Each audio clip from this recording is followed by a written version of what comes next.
Disclaimer, এই video থেকে বাচ্চারা দূরে থাকুন।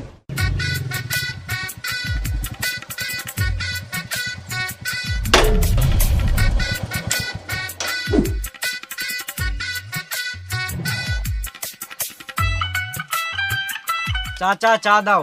হ্যাঁ দিচ্ছি।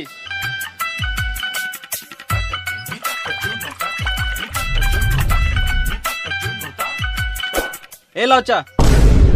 3 কাপ কেন, 1 কাপ দাও। ভেড়া চোদা, তুই তো বলি 3 কাপ চা দিতে। এই মারা, আমি কখন বললাম 3 কাপ চা দিতে? আমি বললাম চাচা চা দাও। এই তো আবার 3 কাপ চা বললি। আমি 3 কাপ চা বলি নাই, এখানে 3টে চায়ের মধ্যে হলো 2টো চা একসাথে, মানে চাচা, আর একটা চা হলো 1 কাপ চা। আমি ওটাই বলছি, চাচা 1 কাপ চা দাও। ও চাচা বলছিস, এলে চা। খ্যাপা চুদা চাচা।